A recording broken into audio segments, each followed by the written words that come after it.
കൊരിന്ത്യർക്കാർക്ക് എഴുതിയ 2-ാം ലേഖനം 8-ാം അധ്യായം 14, 15 ഒക്കെയുള്ള തിരുവചനങ്ങൾ. അതിന് പ്രത്യേകം പറഞ്ഞിരിക്കുന്ന ഒരു കാര്യം, ഇപ്പൊ സമ്പത്തുണ്ടെങ്കിൽ ഇഷ്ടംപോലെ സമ്പത്തുണ്ട്, ആ സമ്പത്ത് തീർച്ചയായും ഒരു കാരണവശാലും തീർന്നു പോകുന്നു. അതുപോലെ തന്നെ സമ്പത്ത് കുറഞ്ഞവനും പേടിക്കേണ്ട ആവശ്യമൊന്നുമില്ല. നിനക്ക് സമ്പത്ത് കുറഞ്ഞതിന്റെ പേരിൽ നീ പട്ടിണി കിടക്കുകയില്ല എന്ന് പറഞ്ഞു തരുന്ന ആശയം. അതുകൊണ്ട് തന്നെ നിനക്കുള്ളത്, അത് സമ്പത്താകാം, സ്ഥാനമാനമാകാം, അധികാരമാകാം, കഴിവുകളാകാം, അത് മറ്റുള്ളവർക്ക് കൊടുക്കുക. അങ്ങനെയാകുമ്പോൾ ഒരു സമത്വം ഉണ്ടാകും, ഒരു ഈക്വാലിറ്റി ഉണ്ടാകും, മനുഷ്യവർഗത്തെ പിടിച്ചു നിർത്തുന്ന സാഹചര്യമാണ്. നമ്മുടെ ക്രിസ്ത്യാനിറ്റിയുടെ ഒരു സോഷ്യൽ ആക്ഷൻ കൺസെപ്റ്റാണ് ഈ ലേഖനത്തിലൂടെ നമുക്ക് പറഞ്ഞു തരിക.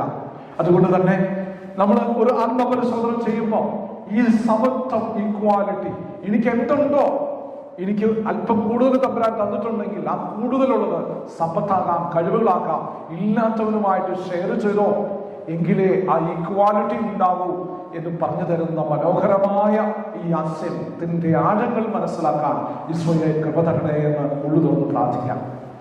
ഇത് ഞാൻ കുർബാനയുടെ ആരംഭത്തിൽ പറഞ്ഞല്ലോ, ഇന്ന് ഒക്കേഷന് വേണ്ടി പ്രത്യേകം പ്രാർത്ഥിക്കണം, ദൈവവിളിക്ക് വേണ്ടി പ്രത്യേകം പ്രാർത്ഥിക്കണമെന്ന്.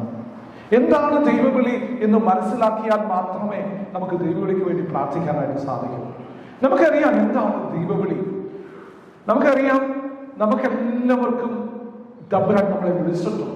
എന്നെ വിളിച്ചിട്ടുണ്ടെങ്കിൽ ഒരു പദ്ധതി തമ്പുരാന്റെ മനസ്സിലുണ്ട്. ആ പദ്ധതി നടപ്പാക്കുക എന്നുള്ളതാണ് എൻ്റെ ജീവിതത്തിന്റെ ലക്ഷ്യം. നമുക്കറിയാം, പരിശുദ്ധ അമ്മയെ ദൈവം വിളിച്ചു. ആ പദ്ധതി ദൈവപുത്രനായ ഈശോയുടെ അമ്മയാകാനായിട്ടുള്ള വലിയ വിളിയാണ്. നമുക്കറിയാം, ചിലരെ കുടുംബജീവിതത്തിലേക്ക് വിളിക്കുന്നുണ്ട്, ചിലരെ അച്ഛനാകാനായിട്ട് വിളിക്കുന്നുണ്ട്, ചിലരെ സിസ്റ്ററാകാനായിട്ട് വിളിക്കുന്നുണ്ട്, ചിലരെ ഏകസ്ഥരാകാനായിട്ട് വിളിക്കുന്നുണ്ട്. നമുക്കറിയാം, ദൈവവിളിയെ കുറിച്ച് നമ്മൾ പഠിക്കുമ്പോൾ 4 തരത്തിൽ നമുക്ക് ഈ കാര്യങ്ങൾ 4 തരത്തിലുള്ള ദൈവവിളി ഉണ്ട് എന്ന് പറയുമ്പോൾ, ഇന്ന് കല്യാൺ രൂപതയിലെ നമ്മുടെ പിതാവ് നമ്മളോട് ആവശ്യപ്പെട്ടിരിക്കുന്നത്, ഇന്ന് ദൈവവിളിക്ക് വേണ്ടി പ്രാർത്ഥിക്കാം എന്ന് പറയുമ്പോൾ അത് അച്ഛന്മാർക്ക് വേണ്ടി അല്ലെങ്കിൽ സിസ്റ്റേഴ്സിന് വേണ്ടിയൊക്കെ പ്രാർത്ഥിക്കണം. ആ ഒക്കേഷൻ കുറഞ്ഞുപോയി, തീർച്ചയായിട്ടും അങ്ങനെയുള്ള മക്കളെയൊക്കെ പ്രോത്സാഹിപ്പിക്കണം എന്ന് നമ്മളെ ഓർമ്മിപ്പിക്കുന്ന ഒരു ഞായറാഴ്ചയാണ് ഇന്ന് പ്രത്യേകം ഇൻറ്റൻഷൻ വെച്ച് പ്രാർത്ഥിക്കുന്നത്.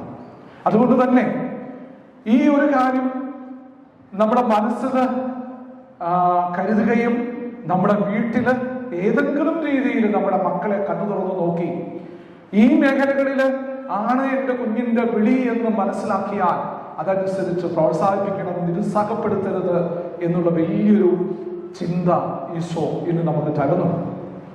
നമുക്കറിയാം, ഇന്ന് നമ്മുടെ സഭ അനുഭവിക്കുന്നതായ ഒരു തളർച്ചയുണ്ടെങ്കിൽ ആ തളർച്ച വന്നിരിക്കുന്നത് ദൈവവിളിയിലുള്ള ഒരു കുറവാണ്. പ്രത്യേകിച്ച് അച്ഛന്മാരിലും സിസ്റ്റേഴ്സിലും വന്നിരിക്കുന്ന ഒരു കാര്യമാണ്.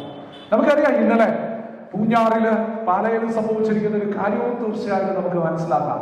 പള്ളിയിൽ ധ്യാനം നടന്നുകൊണ്ടിരിക്കുന്ന സമയത്ത് നമുക്കറിയാം, മുസ്ലിം സഹോദരങ്ങളാണെന്ന് കേൾക്കുന്നു. കാരണം കുറേ പേര് വന്ന് അവിടെ ബഹളമുണ്ടാക്കി കാര്യങ്ങളെല്ലാം കൊച്ചച്ചൻ ചെന്ന് അവരെ അവിടുന്ന് മാറിപ്പോകണമെന്ന് പറഞ്ഞപ്പോൾ വണ്ടി ഇടിച്ച് കൊല്ലാൻ ശ്രമിച്ച ഒരു സാഹചര്യങ്ങളൊക്കെ നമ്മുടെ മനസ്സിലുണ്ട്.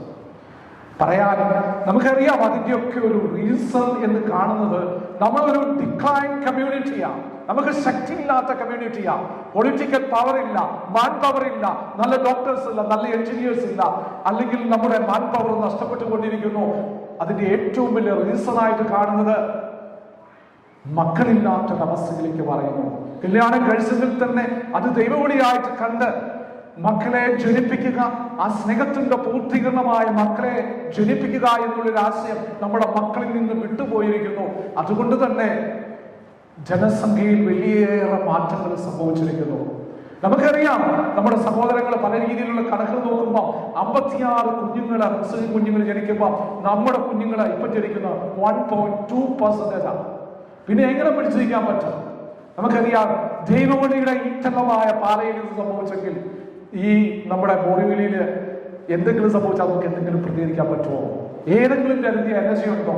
അപ്പനും അമ്മയും ഒക്കെ മിടുക്കന്മാരാ, കഴിവ് തെളിച്ച ആളുകളാ, അല്ലെങ്കിൽ പല രീതിയിൽ നമ്മളായിരിക്കുന്ന അവസ്ഥയിൽ ഏതെങ്കിലും മേഖലകൾ നമ്മൾ വിജയിച്ചു എന്ന് തന്റെ അടുത്തോടെ പറയുമ്പോൾ ഉള്ളിന്റെ ഉള്ളില് ഒരു ചിന്ത തീർച്ചയായിട്ടും വരുത്തേണ്ടതുണ്ട്.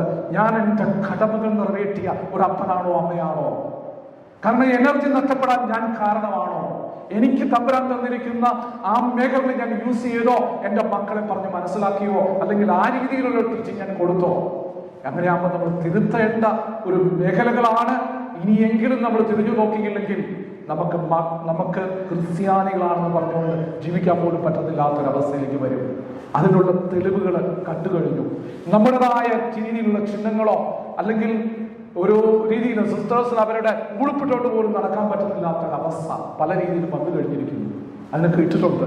അതുകൊണ്ട് എനിക്ക് തോന്നുന്നു ഈ ഒക്കേഷന് വേണ്ടി പ്രത്യേകം പ്രാർത്ഥിക്കും, ദൈവവിളിക്ക് വേണ്ടി പ്രത്യേകം പ്രാർത്ഥിക്കുമ്പോൾ നമ്മുടെ കടമകൾ നിറവേറ്റാൻ അല്പം കൂടി ആഴങ്ങളിൽ ഈ നോമ്പ് കാലത്ത് നമ്മൾ ക്രിസ്തീയ പുണ്യങ്ങളായ ദാനധർമ്മം, അതോടൊപ്പം തന്നെ പ്രാർത്ഥന, ഉപവാസം, ഈ മേഖലകളിലൂടെ പോകുമ്പോൾ ഒരു ആത്മീയമായ ഒരു ഒരുക്കം ഈ പുണ്യങ്ങൾ എൻ്റെ ജീവിതത്തിൽ പ്രാവർത്തികമാക്കാനായിട്ടുള്ള വലിയ കൃപ തരണേ എന്നുള്ള ചിന്ത കൂടെ നമ്മുടെ കൂട്ടിവെച്ച് നമുക്ക് ആത്മാർത്ഥമായിട്ട് പ്രാർത്ഥിക്കാം.